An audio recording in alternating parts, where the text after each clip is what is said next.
حلال ہے۔ السلام علیکم شیم، قرآن میں اللہ تعالیٰ نے فرمایا کہ ہم نے 1.25 لاکھ نبی بھیجے اور کم و بیش 313 رسول بھیجے۔ ایسا کنسیڈر کرے تو بہت سارے ریلیجن دے میں بھی پروفٹ رسول وہ ہو سکتے یا نہیں ہو سکتے، تو ایسا نبوت کا دروازہ اب تو جیسے جو کہ ختم ہو چکا ہے، اب کوئی رسول آنے والا نہیں ہے، تو اسلام کا صحیح پیغام وہ انہیں لینس کو یا تو مال دولت کو یا تو اپنے ملک کو امپورٹنس دے دیتے، اس وجہ سے اسلام قبول نہیں کرتے ہیں، اس کا صحیح پیغام کیسے پہنچائیں گے؟ بھائی نے سوال کیا کہ قرآن میں تو نہیں ہے لیکن حدیث میں یہ آتا ہے کہ اللہ رب العزت نے جو ہے 1,24,000 کے قریب جو ہے بھیجے۔ یہ حسن درجے کی روایتیں ہیں کچھ۔ آپ نے فرمایا کہ 1,24,000 سے زیادہ انبیاء دنیا میں آئے، جس میں سے 315 رسول گزرے، کہ اسی روایت کے اندر 316 317 کی بھی الفاظ ہے۔ ان میں اتنے رسول تھے۔ نبی اور رسول میں کیا فرق ہوتا ہے؟ نبی جو ہے ایک جنرل کیٹیگری ہے جن کو اللہ تعالیٰ وحی دیتا ہے، انبیاء جن کو کہتے ہیں، ان میں سے وہ لوگ جن کو الگ شریعت دی گئی ان کو رسول بولتے ہیں۔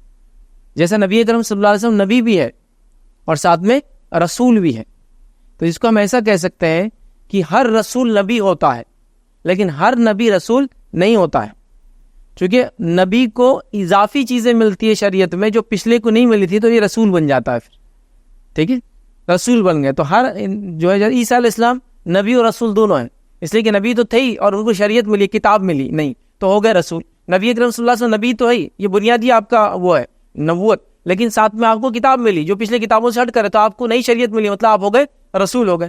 اسی طرح جو ہے نوح علیہ السلام تھے، اسی طرح ابراہیم علیہ السلام ہے، اسی طرح جو ہے موسیٰ علیہ السلام ہے، یہ سب رسول بھی تھے اور نبی بھی تھے، یاد رکھیں، ٹھیک ہے۔ تو 1,24,000 آئے جس میں سے 315 رسول گزرے۔ تو یہ بھائی کا کہنا ہے ہو سکتا ہے بہت سارے لوگ جو دوسرے مذاہب میں جن کو مانا جاتا وہ بھی کبھی نبی یا رسول رہے ہوں گے، اس وجہ سے یہ ہے، لیکن چونکہ اب لوگوں کو پتہ نہیں ہے تو لوگ دھن دولت مال اور ملک وطن کی عبادت کر رہے ہیں، چونکہ ان کو پتہ نہیں ہے۔ تو اب یہ زمانے میں کون ان کو اسلام کا پیغام پہنچائیں گا؟ تو دیکھیے اس بات کو ہم سمجھ لیں کہ نبی اکرم صلی اللہ علیہ وسلم آخری نبی ہے جو دنیا میں بھیجے گئے، ادھر کے، ٹھیک ہے۔ اور آخری نبی کی جب ہم بات کریں تو رسول تو ہو ہی نہیں سکتا کوئی، چونکہ رسول نبی کے بعد ہوتا ہے، تو نبوت ہی ختم ہو گئی تو رسالت بھی ختم ہو گئی، اس کے ساتھ ساتھ بات بالکل طے ہو گئی۔ تو بھائی کا سوال تھا آپ کون ہیں جو لوگوں کو اسلام کا پیغام پہنچائیں گا؟ تو یاد رکھیے اللہ رب العزت نے نبی اکرم صلی اللہ علیہ وسلم کو آخری نبی بنا کے بھیجا، اس کے بعد وہ ذمہ داری جو نبی ادا کرتے تھے، انبیاء ادا کرتے تھے، وہ انبیاء والا ذمہ داری جو ہے امت مسلمہ کو دے دی گئی کہ امت مسلمہ اب اس پیغام کو لے کر آگے چلیں گی۔ تو آپ کا سوال ہے کون؟ میں اور آپ ہے۔ اب دیکھیے بنیادی سوال، ہر نبی آتا تھا اللہ ایک معجزہ دیتا تھا، چونکہ قومیں ڈیمانڈ کرتی تھی معجزہ، بتاؤ کیا ہے تمہارے پاس حق ثابت کرنے تمہارے اپنے آپ کو۔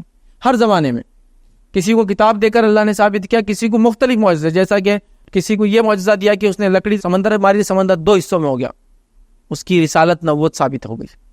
کسی کو یہ معجزہ دیا کہ وہ مردے کو کہہ رہا ہے اٹھ اللہ کے حکم سے، اور مردہ کھڑا ہو جا رہا ہے۔ پرندے کو ہاتھ سے بنا کے پھونک رہا ہے اور پرندہ زندہ ہو جا رہا ہے، وہ چیز بتا رہا ہے جو گھر میں کھا کر اور چھوڑ کر آتے ہیں عیسیٰ علیہ السلام، یہ ان کے معجزے تھے نا، تو یہ کرتا تھا اللہ۔ موسیٰ علیہ السلام کے واقعے میں عصا کو پھینکا سانپ بن گیا، تو یہ معجزے تھے۔ تو ہر زمانے میں لوگوں نے معجزے ڈیمانڈ کیے۔ تو اگر میں یہ کہہ رہا ہوں کہ امت مسلمہ آخری امت اور اسی کو دین کا پیغام پہنچانا ہے، تو سوال ہی پھر ہمارا معجزہ کیا ہے؟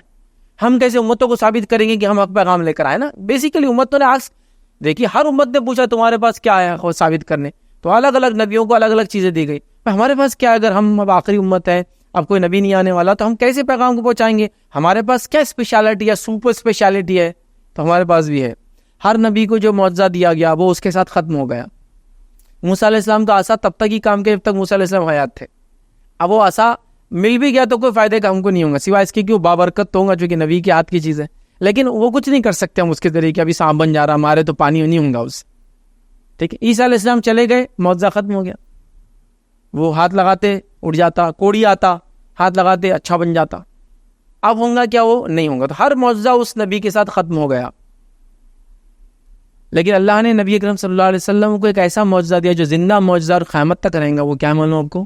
آپ کے کئی معجزوں کے علاوہ آپ کو جو سب سے بڑا معجزہ دیا گیا کیا ہے؟ قرآن۔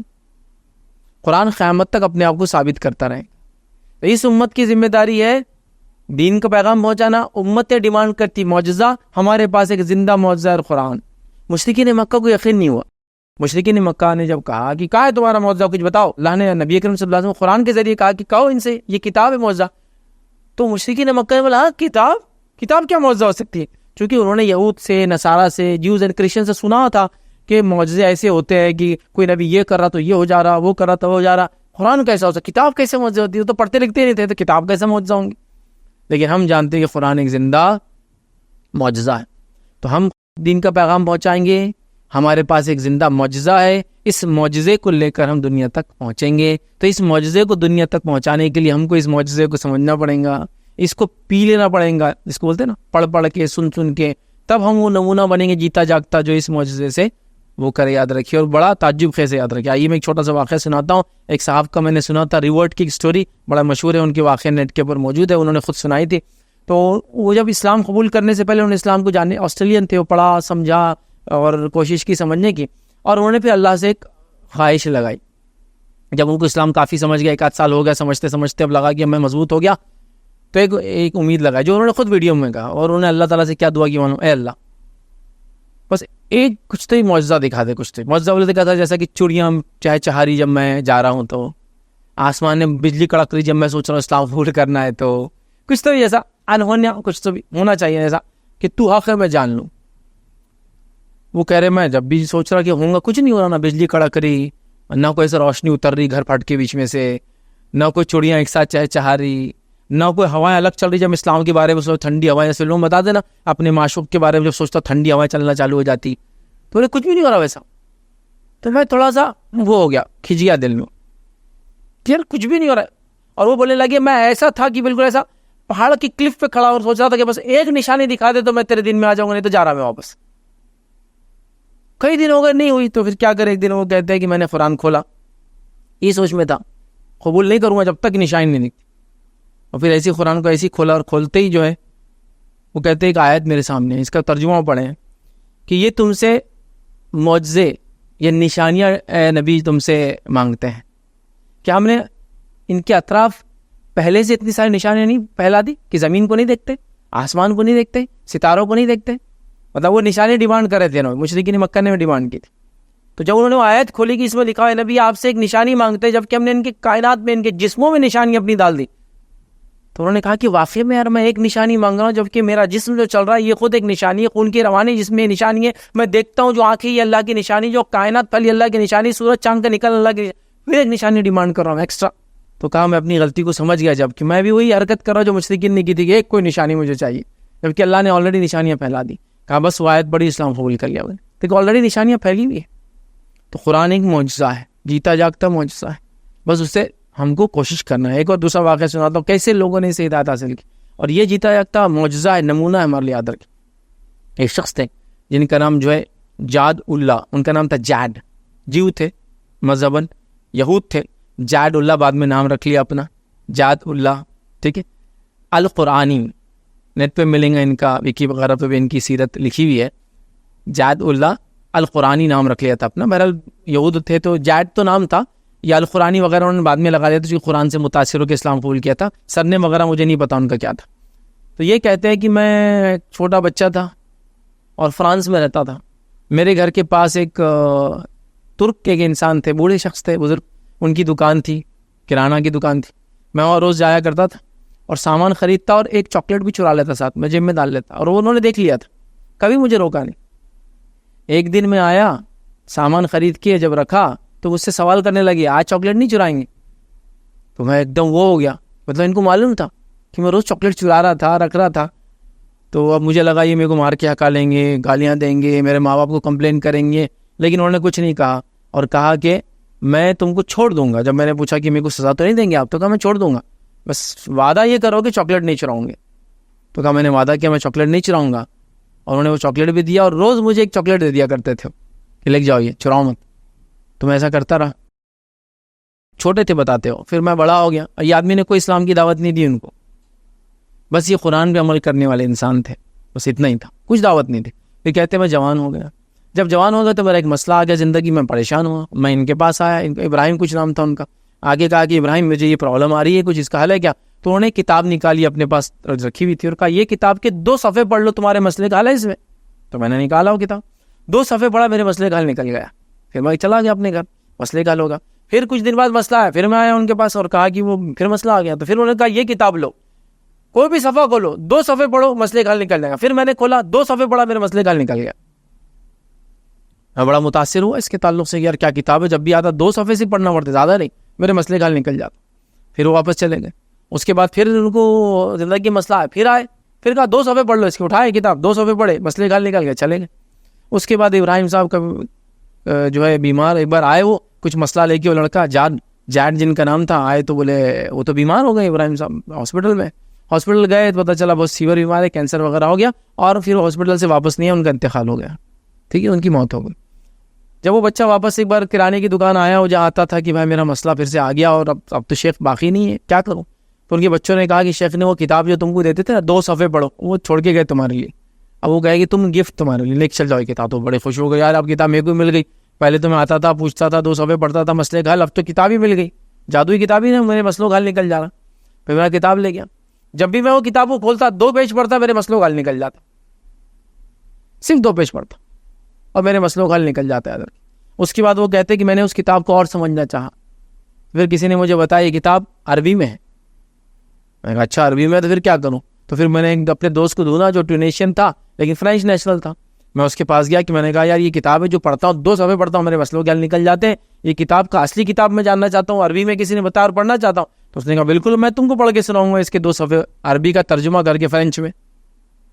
اور جب عربی کا فرینچ میں ترجمہ کرنے لگے تو یہ جیڈ نے کہا کہ بھائی یہ کتاب کیا ہے. تو بولی قرآن ہے, یہ اللہ کا کلام ہے, یہ وحی الہی ہے, اس کے اندر مسائل ہے پورے انسانیت. تو کہا یہ تو بات ہے, میرے تو پورے مسئلوں کا حل نکلا, 2 صفحے صرف 2 پیجز, اور میرے مسئلوں کا حل نکل جاتا ہے. تو بڑے متاثر ہوئے. پھر اسلام کو اسٹڈی کیا, اسلام کو پڑھا, اسلام قبول کیا, پھر دینی مدرسے میں گئے, اسلام کو سیکھا, عربی زبان کو سیکھی, عربی کو پڑھا. اور اس کے بعد آتا ہے کہ انہوں نے ان کے کمیونٹی کے تقریباً 11,000 لوگوں کو اسلام قبول کرایا. 2003 میں ان کا انتقال ہوا, 20 سال پہلے, اپنی کمیونٹی کے, مطلب 70-80 سال کی عمر میں ہوا, 40-50 کی پیدائش تھی ان کی. ٹھیک ہے, 1900. تو اتنے لوگوں کو اسلام قبول کیا. اور کچھ لوگوں نے یہاں تک لکھا کہ ان کے ذریعے 1 ملین سے زیادہ لوگ مسلمان ہوئے دنیا میں, 10 لاکھ سے زیادہ. تو ایک مسلم شخص کا اچھے اخلاق, چونکہ قرآن پہ عمل کرتا تھا, قرآن کا اس مسئلے کے لیے معجزہ جو اس کے ساتھ زندگی میں آتے تھے, 2 صفحے پڑھنا, مسئلے کا حل ہو جانا اس کے, اور اس آدمی کا پھر اسلام قبول کر کے لوگوں تک اس پیغام کو پہنچانا. تو یہ ہمارا ذمہ ہے. وہ جو جائد تھے وہ یہود تھے, لیکن وہ بھی امت مسلمہ کا حصہ تھے, نبی اکرم صلی اللہ علیہ وسلم کے امتی تھے. ہر انسان جو اللہ کے رسول صلی اللہ علیہ وسلم کے نبی بننے کے بعد دنیا میں آیا ہے, وہ آپ کا امتی ہے, چاہے وہ اس کو آپ صلی اللہ علیہ وسلم کو مانتا ہو یا نہ مانتا ہو, وہ ان کا امتی ہے. تو جائد بھی ان کا امتی تھا, اس نے فائدہ اٹھا لیا قرآن سے, اس کو فائدہ ہو گیا قرآن سے. افسوس کی بات ہے, ہم قرآن پڑھتے ہیں, قرآن گھر میں رکھا لیکن نہ سمجھ رہے, نہ ہمارے مسئلوں کا حل اس سے نکل رہا ہے. کوشش کرے, دیکھیے قرآن میں سب کچھ ہے. تو اب ہم کو اسلام پہنچانا ہے زندہ معجزے کے ساتھ, وہ ہے قرآن. ابراہیم جو وہ تھے, جو ترکی جو شخص تھے, انہوں نے تو خالی اخلاق کو اپنایا, کچھ بھی نہیں کیا, اس کو اسلام کی دعوت ہی نہیں دی کبھی. ان کے اخلاق سے متاثر ہوا کہ چراتا تھا, پھر مجھے سزا نہیں دی, الٹا میرے مسئلوں کا حل نکال دیا کتاب پڑھا کر. پھر وہ متاثر ہوئے, قرآن پڑھا. دیکھیے نا, چلے گئے دنیا سے, لیکن ایک مومن کو چاہیے ہر طریقے سے وہ لوگوں کو امپیکٹ ڈالے, اپنی موجودگی کا احساس دلائے. میں ہوں اور میں مسلمان ہوں, اس کتاب کو ماننے والا ہوں, اس نبی کو ماننے والا بول کے میں ایسا ہوں. چاہے میں کھل کے دعوت دوں, چاہے میں عمل سے دعوت دوں. میں نے اپنے عمل سے دعوت دی اس شخص کو, شاید ان کو لگا یہی بہتر ہے اس یہودی کو دعوت دینا, ایک فرینچ یہودی کو ڈائریکٹ کھل کر دینا, ہو سکتا فتنے کا باعث بن جائے. اپنے اخلاق سے دعوت دی اور اس کو متاثر کیا, اور جتنے لوگ اس کے ہاتھ پہ اسلام قبول کی, ظاہر سی بات ہے ابراہیم کو بھی اجر ملے گا, جن کے نتیجے میں یہ آدمی اسلام قبول کی. کتنی بڑی بات ہے. بہرحال, تو اب قرآن کے ذریعے ہم کو اسلام کا پیغام لوگوں تک پہنچانا ہے.